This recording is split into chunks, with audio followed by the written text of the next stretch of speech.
You are, it's who you are, it's who you are. I'm doing the same thing. Even though I'm looking here, I'm listening. Right.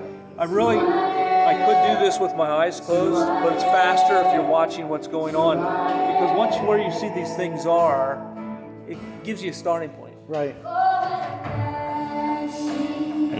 This is pretty harsh, Let's see. and that's a muddy place. So, like in that chart, I don't know if it says muddy or not, but between 200 and 300, there's a lot of information, and it gets muddy and kind of dirty sounding. So I don't like to boost it there unless it really absolutely needs it.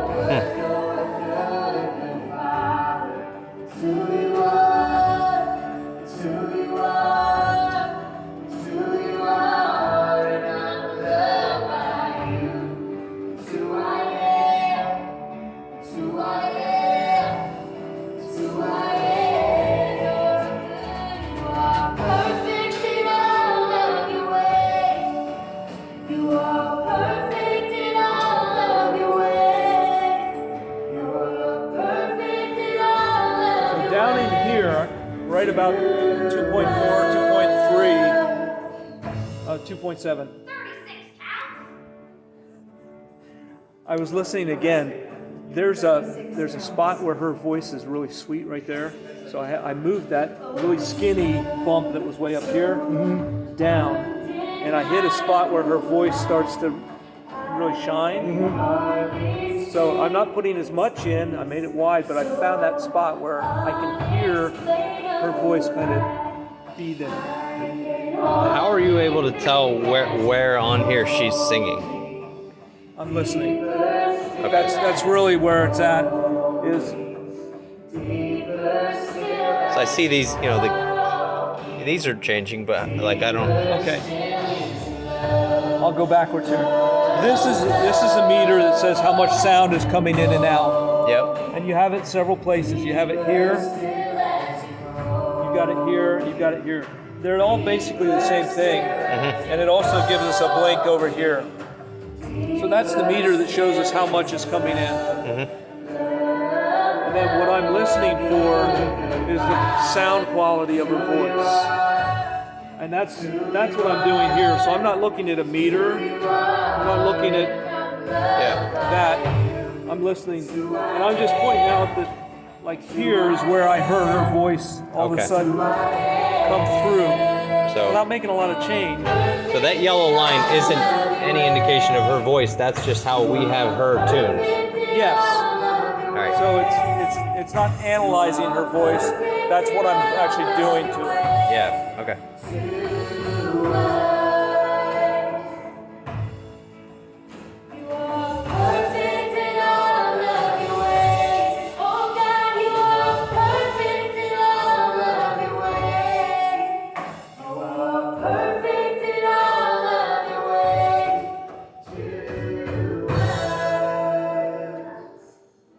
And again, when I go up, I like it wider. It's less dangerous. So when you push it really hard up, you have chances for feedback, because these are amplifiers that work in just narrow spots. So if you amplify something and it gets too loud and it picks up the speaker, it'll squeal. So wider and gentle if you have to go up. I usually like to go down when I can, but it's not always, doesn't always do what I want.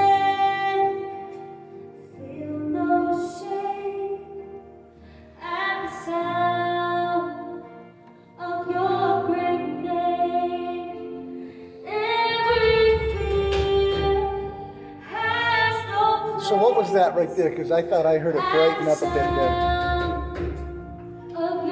Reverb. And what I stopped is, as she was singing this, I'm hearing kind of a, how do I describe it?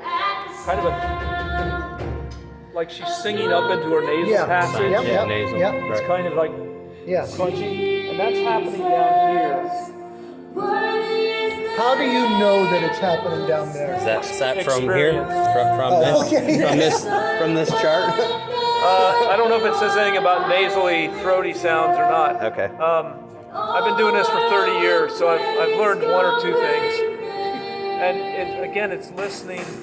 And sometimes during a rehearsal, So they've got like, so if you're a tenor, yeah, these are your warning areas, and now you start getting Yeah. your greens. Okay, interesting. something that you can do to help you learn, or if you hear something and you're like, that's kind of weird, I don't really like it, but you're not sure where it's happening. Now, this green one, we didn't do anything to. So the top bubble is the width, the middle one is the frequency, and the bottom is the gain. Okay. So if I make this really skinny, up here, I'm gonna make it really skinny.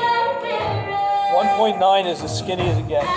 And then I've got to take it way up. Now I'm doing that down where I've cut this bass signal out, so it's not going to do anything. Now what I'm going to do is that as you listen, I've got a big narrow boost on it. So I'm going to very slowly,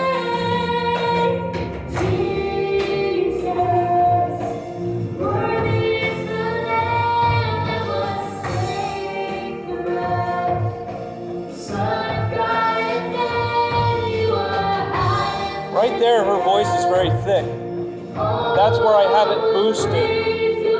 But it made it easier to hear that thickness. So now, you hear how that just opened up her voice? Not as much. I'm a little deaf. And that's and because you've got the ear for it, it's so much more difficult for us to pick out the nuance. And that's fine. And that's why I pushed it up again. Listen for thick, kind of a soupy sound in her voice. Okay. Ooh, that'll hit. Yeah. I was gonna say. So in order to find that, especially as you're training your ears, as you're learning how to listen for that, if you push it up and slide it over till you hear that thing, you know it's there, but you don't know where. Okay, boost it, move it. Oh, there it is. Yeah. And then you can take it down to where it opens things up. The other thing is, we didn't make her louder, but listen to how much louder she is compared to the instruments. Yeah. That's because here she's fighting with the bottom end of the guitar, the middle section of the drums, and the bass. There's lots of stuff there. Now her voice is like, wow, it's it's way up I there. like that.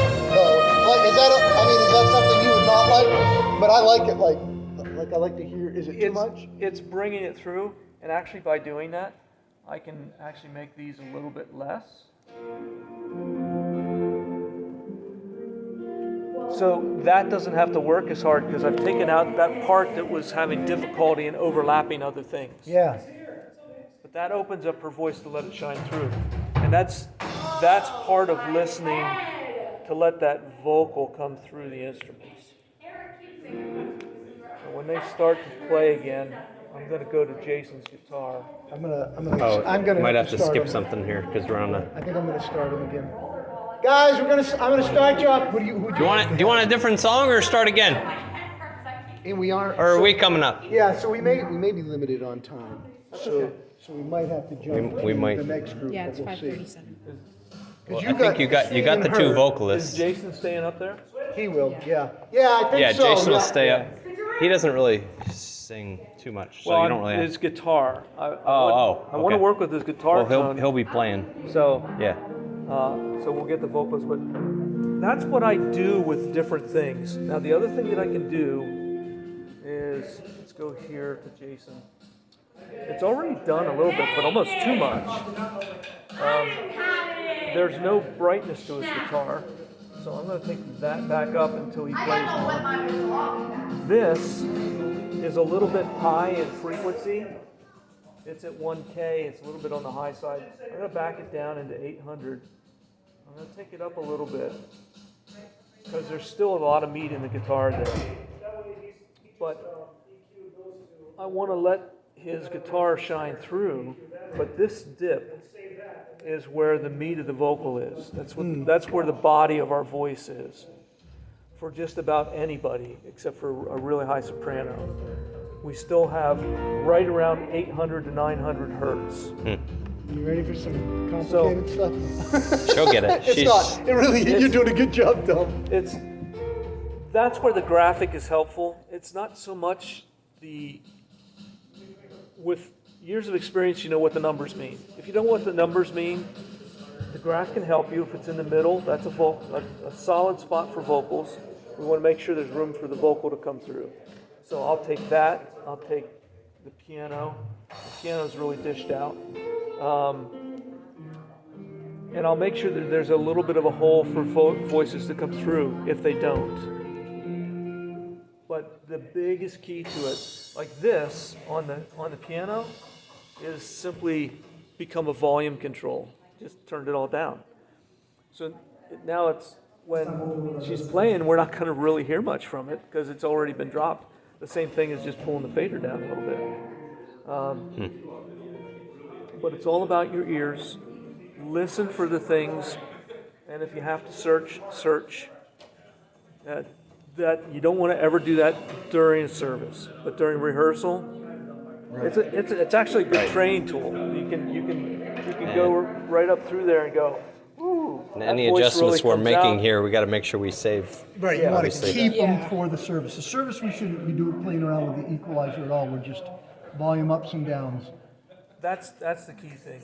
If you practice with the equalizer, and honestly, I recommend for people to if you get some free time, come turn the sound system on, throw a CD in, play a track off the phone or off the computer or whatever.